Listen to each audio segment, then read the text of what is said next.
the lettuce, the regular lettuce. Here, you see how it grows. And normally it's in the month of May. It's one of the first things that comes out in the garden. In the greenhouse, of course, much faster because it's protected and from all the adversities of the weather. So again, you know, I'm grateful to the plants. I'm thankful. I make the connection with them, and I really, hopefully, you're doing the same thing, whether you grow it in the pot at home or outside. And you know, you can either pluck it with hands, with your fingers, just gently. But I prefer it to do, you know, very gently, that I don't harm the plant too much, with my scissors. So I just cut it. And again, there are no pesticides, and it's free of any chemicals. I just cut a few from here, and you really should cut them before they grow too big, because then they lose the prana. It is when it's in its prime state, and you see how beautifully green it is. That lettuce, seriously, I mean, that color you can't even imitate anywhere with any chemicals. So we've got some of those. Now, as you can see, sparsely, by the way, this is going to be paprika. We call it, it's like a bell pepper from this. It's going to be in about 2-3 months in August time. Now, let's move on here. You see, this is another thing that I use for the salad. And it adds a lot of taste. So this is also something else I put in my salad. It's called dill, and it reminds me of my childhood when I used to have this food with my dad and my mom used to make mashed potatoes and put a lot of dill. You can't repeat that taste in the store. You will never get that taste. And a few sparsely located rucola plants. I cut them actually yesterday, so not that much left, but they actually repeat. You don't need to plant rucola. You know, rucola, they use a lot of it in Italian salads with cheese. So it has a very, very distinct taste. I love it. You don't need to plant it. Every year, it regrows itself by itself. So there are these plants like this, including, like, for example, calendula, mint, oregano also. You don't need to plant it. It replants itself every year. So a few leaves of the rucola, and we're almost set for the salad. And then I'll be inviting you into my kitchen. And by the way, our all things are gone. I wish it had some radishes, but they're all done. It's over for this year. But you see some overgrown radishes here. This has to be thrown out, but don't throw the leaves. These leaves, I don't feed them raw with a salad, but I steam them with other vegetables, and they're just amazing. And again, full of prana. Remember, green color. Welcome to Lina World. So guys, welcome to my little kitchen here. We just came back from the garden.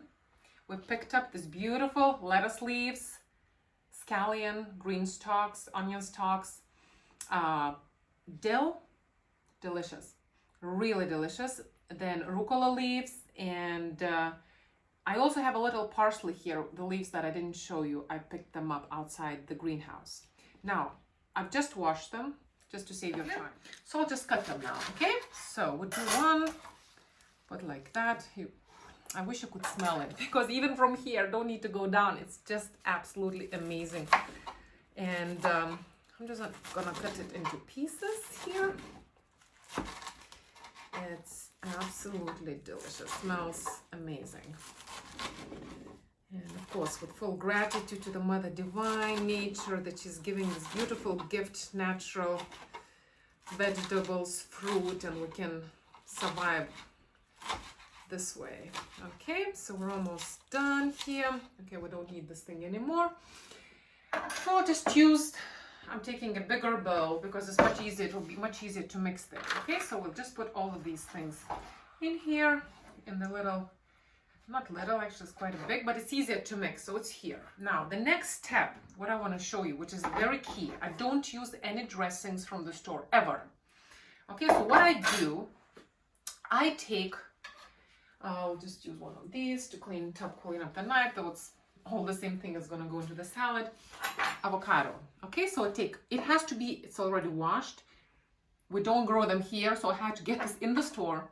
But make sure it's ripe. How do you know it's ripe? You have to just see if it's mushy enough. You're not overly mushy that it has black color inside. It's the black color outside, no problem. So it has to still be hard, but soft a little bit, because what we'll need to do, we'll use a fork to just press it, mush it. So it will be become the base for our dressing basically. So we'll just cut it in half. You see, beautiful, fresh, light green color. It should not be dark color inside, okay? So use a spoon, scoop out the bone, we'll put it here, then we scoop it out, one side of avocado, okay? This is actually, we can do one and another half, because depending on how many leaves you're using. So I'm leaving it maybe for later. I could just scoop it out with salt or something. So one, like I would say 75% of this little avocado I'm going to use. You don't need the whole thing because we don't have that many leaves. It's like a portion for one person if you're just having a salad only, or if you're sharing it with something else, in addition to something else for 2 people. So what we're doing now, I'm just using a fork now to mush it up. Okay, it should be like an easy affair, easy job. Here, mushing it up. Okay, so mushed avocado. Now, I like to use extra virgin olive oil. Some people use sesame oil too, which is good, better actually in winter.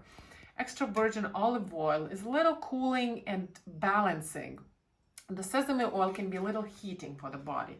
Not temperature heat, the property heat. One day I'll explain you these terms. So we'll just pour in a little bit.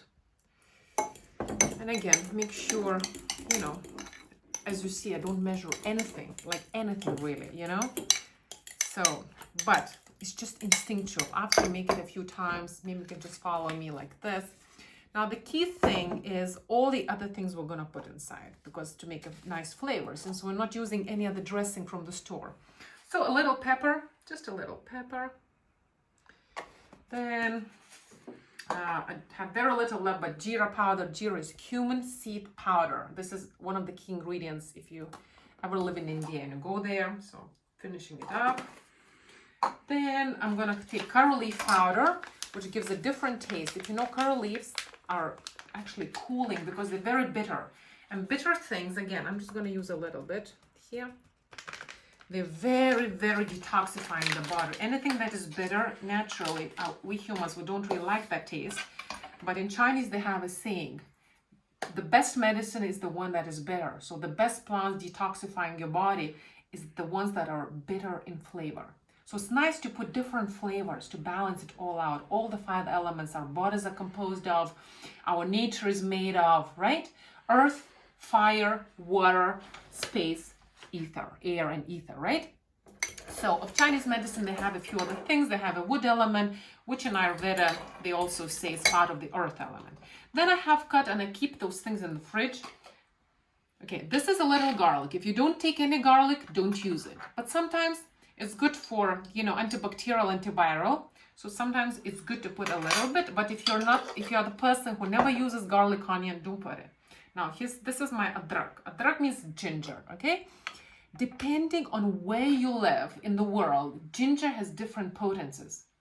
In some countries, it can be very potent. Like in India, Nepal is even more potent, very strong. You need just very little and it'll get very strong taste. In Europe, the US, it's not very strong, so I can put a little more of that. How I did this, I just bought a bark of ginger. In fact, I have some of it here. I'll show it to you. I washed it simply. The ginger is one of the key ingredients in my cooking.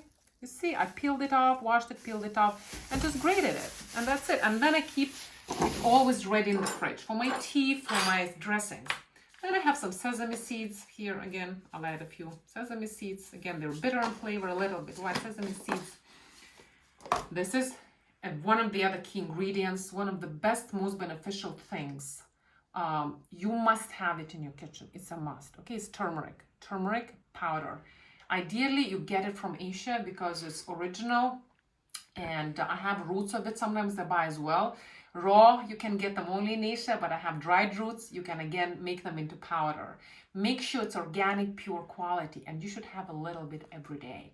It's for Alzheimer purposes, for like old age purposes, not to lose our memory, anti-infection, antifungal. That's why in India, they hardly ever have these kind of diseases, because this is one of the main herbs for, let's say, powders in their diet. They use it in everyday cooking. So again, we'll put a little bit, and I use it also every day. But be aware, it's very strong, like in saffron color, and if your hands get, or your furniture, it's very difficult to wash it afterwards. And then, okay, now we'll mix it up. You see? And we hardly can see any oil. You see how rich it has become, rich and malicious actually. And my last thing I use, I don't have the packet here, but I like to use Himalayan salt, but I prefer to use black salt. This is my black salt. I put it from my little container into the other container because it's just more convenient for me again. And one thing to let you know, you saw I could put quite a bit of it, but I'll teach you something. If you use regular salt or Himalayan salt, but especially regular salt, you put a little quantity and it becomes extremely salty. Little is enough. This one is much, much weaker. You put a little bit, it won't be enough. So you have to add more always. But again, you have to play with it to find your own formula. So don't be afraid of that. Of course, don't put too much in the beginning because it's much easier to add than to take out the salt from the food. You can't do that, right? So black salt, this is one of my favorite. Again, I get it in Asia, in India primarily, and it's absolutely amazing. The taste is different, very beneficial. So what we'll do now, okay, so again, if you don't have everything what I've just used, it's okay. You use whatever you have, play with it.